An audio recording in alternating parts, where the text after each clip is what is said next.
Hello, welcome back again sa ating sharing for bread of God. In the name of the Father, into the Son, into the Holy Spirit. Amen. Lord, nagpapasalamat ako sa iyo sa mga pagkakataon na ibinigay mo sa akin upang makapananaliksik sa mga nakasulat sa Bible at aking naunawaan at aking ibinabahagi upang aking maishishare sa aking kapwa ang kahalagahan ng pagbabasa ng Bible at matutuhan ang mga bagay na dapat unawain ukol sa ating mga ninuno at ukol sa ating mga sent, lalong-lalo na sa ating mahal na birin na pinili na ina ng ating mahal na Diyos. Lord, maraming salamat sa pagbigay mo sa akin ng pagkakataon na ganito. Amen. Okay, brothers and sisters, may isi-share ako sa inyo. Pasensya na kayo kasi naging busy ako at ang channel ko sa YT ang natutukan ko kaya mahirap kasi mag-load, no? Kaya ngayon na may load ako, kaya ito mag-share na naman tayo. Alam niyo pa, brothers and sisters, ang buhay ni Mama Mary? Sa totoo lang, ngayon ko lang nalaman ang mama at ang papa ni Mama Mary. Ang mother pala ni Mama Mary ay si Saint Anne at yung kanyang papa ay si Saint Joaquin. Yun pala yung mga santo natin na sa Santa Ana kag si Saint Joaquin, Ito pala sila ang mga magulang ni Mama Mary na kumbaga sila yung mga lolo ni Jesus Christ ng ating mahal na Diyos.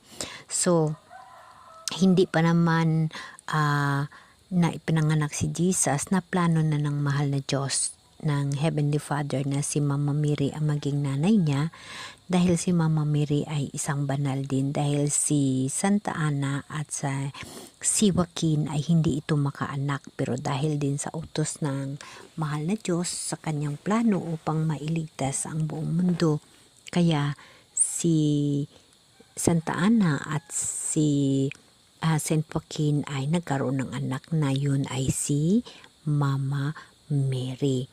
So, alamin natin yung mga kasaysayan ng ating mga santo kasi tayong mga Katoliko Romano naniniwala tayo ng ating mga santo. Yes, dahil nakalagay naman ho sa Bible natin yung ating mga santo.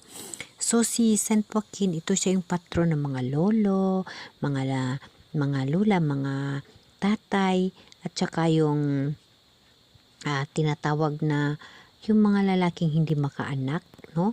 Siya yung mga tinatawag na patron natin, no? Sila yung sinasabi natin na yung mahingian natin ng tulong or ihimplo, no? Na sila yung namamagitan sa atin sa mahal na Diyos. Yes, brothers and sisters, totoo, makadirekta ho tayo sa mahal na Diyos kasi ang mahal na Diyos nandito sa atin sa Holy Spirit na iniwan sa atin, no? Sa paraan ng Holy Spirit. Pero yung mga saint natin, sila yung simbolo natin o ating ihimplo upang magaya natin sa buhay, no? So, si Mama Mary, ang patron ni Mama Mary dito sa Pilipinas ay siya yung Immaculate Conception, no? Siya yung tinatawag nga patron siya ng mga nanay, ng mga babae, ng mga mahirap, ng mga buntis, no? Ang titulo ni Mama Mary dito sa mundo ay Our Lady of Lourdes, Our Lady of Fatima, Our Lady of Guadalupe, Our Lady of Perpetual Help. Yun yung kanyang mga titulo sa mundo, no? Ang patron ay isang santo sa isang taong banal na ituturing na tagapagtanggol o tagapag-alaga ng isang partikular na grupo, lugar o bagay. Sila ay tinuturing ng mga modelo ng pananampalataya at mga tagapagitan sa Diyos at ng tao. Yes, totoo yun.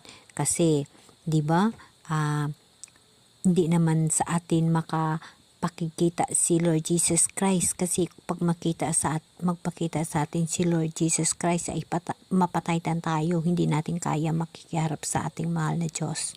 So kailangan nating may mamagitan sa atin, yun yung ating mga santo, yun yung mga banal na mga santo na makahingi tayo ng tulong, kasi mayroon tayong tinatawag na mga mirakulo mula sa mahal na Diyos. Yun ho, yung tinatawag na mga vision natin, mga nakikita natin, kasi tayo ay nanampalataya at nagtitiwala sa Diyos. Kaya ang mga lahat ng mga ganyan ay atin maranasan.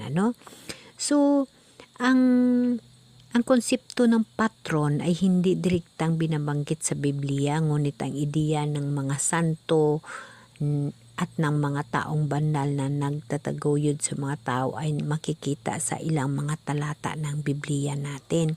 Kagaya sa Revelation chapter 5 verse 8, ang mga apat na nilalang at ang 24 na matatanda ay nag-alay ng mga panalangin sa Diyos na nagpakita ng kanilang pagtataguyod sa mga santo. Ito siya ay isang vision ng isang propeta, So nakikita sa atin na kalangitan kasama ng ating mahal na Diyos, mayroon tayong 24 na matatanda at saka 4 na nilalang na buhay. So alam nyo ba yung mga ganitong kasaysayan o yung ganitong mababasa natin sa Bible, at kung ating bibigyan ng kahulugan at atin unawain, ito yung 24, ito yung mga saint natin, yung mga banal, yung mga santo natin. Ito sila ay nakasama ng mahal na Diyos. At yung yung 4 na taong buhay, yung mga nilalang, ito sila ay yung mga tao na para sa akin na mga propeta na hindi nakaranas mamatay. Sino ito sila? Alam nyo ba na si Elias ay hindi nakaranas mamatay? Siya ay inakyat lamang ng mahal na Diyos sa langit, na nakasakay sa ipo-ipo or sa karawahin na apoy, ipo-ipo. At saka si Enoch hindi rin namatay. Si Enoch ay dinala rin sa langit, inakyat rin siya sa langit ng ating mahal na Diyos. Si Enoch at saka si Elias hindi nakaranas mamatay, kundi dinala sila sa langit. Ganon din si Mama Mary. Si Mama Mary hindi rin nakaranas mamatay, hindi nakasaad sa Bible kung paano siya namatay o namatay. Ngunit nagkaroon tayo ng assumption na tinatawag na inakyat siya sa langit. Yes, naniniwala tayo sa ganon, kasi kung si Elias, si Enoch ay inakyat ng Diyos sa langit, how much more si Mama Mary? Tama?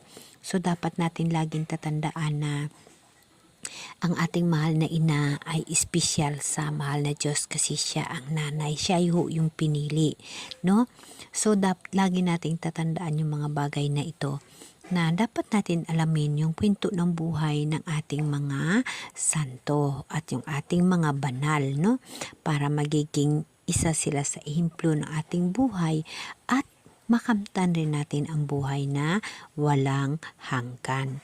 So, alam nyo ba, brothers and sisters, na marami tayong mga santo, Marami tayong mga santo, like yung ating 12 apostol, si Peter, si Andrew, si Santiago, si Juan, si Felipe, si Bartolome, si Tomas, si Matthew, si James the Lesser, si Judas, si Simon, si Judas Iscariote, ang nagtaksil, ngunit pinalitan siya ni Matias pagkatapos ng kanyang kamatayan.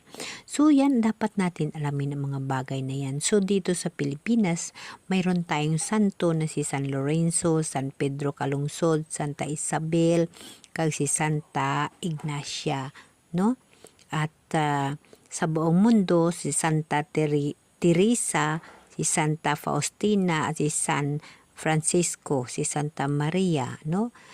So, marami tayong mga santo. Alamin natin yung mga kwento ng kanilang buhay-buhay upang mai-apply natin sa ating mga sarili at atin sila gayahin bilang simbolo. Amen?